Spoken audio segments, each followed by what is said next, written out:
Hey, hockey fans. Welcome back to the Oilers Fanatic. Today, we are going to look at the possibility of a Kailer Yamamoto offer sheet. The events over the weekend between the Montreal Canadiens and Carolina Hurricanes got me thinking. What if a team did offer Yamo an offer sheet? Most of the summer I've dismissed the notion, and I still don't think it's overly likely, but it is a possibility. It's been speculated that Kailer Yamamoto's new deal will be a 2-year bridge contract, coming in between $1.5 to $2 million per season. According to CapFriendly, the Oilers presently have $943,032 in long-term injured reserve available to use. The Oilers can gain more space by assigning players to Bakersfield. For instance, William Lagesson and Alex Stalock are listed on the roster.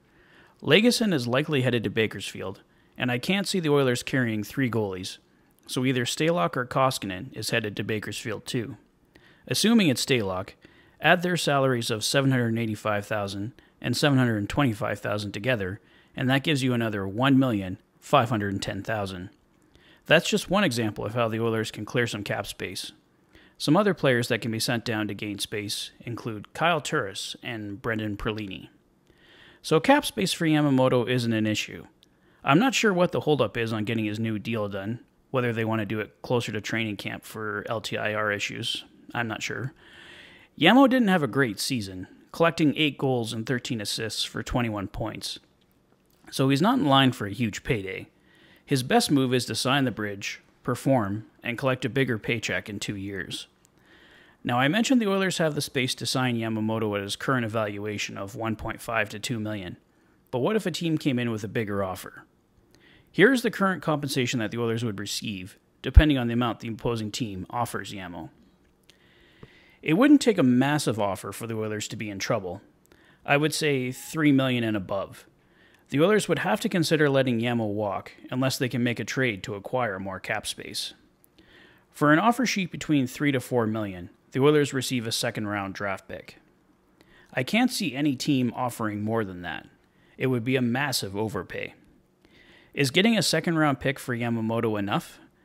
Come trade deadline, that second-round pick could be extremely valuable, landing the Oilers potentially a star player to augment their roster. But if that player walks come season's end, then you essentially traded Yamamoto for a rental. Not ideal.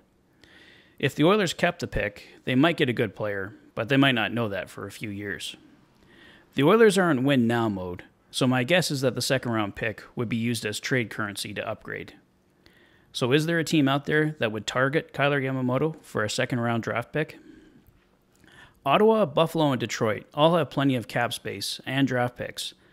Landing a still young Yamamoto to add to their ranks could be tempting.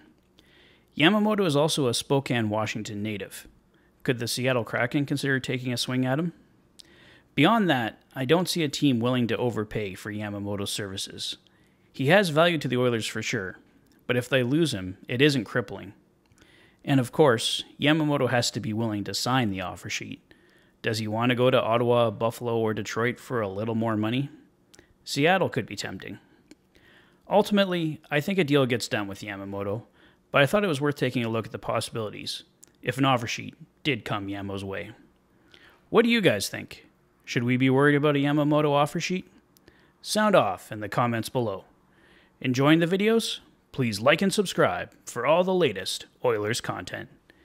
You've been listening to The Fanatic. Thanks for being a fan.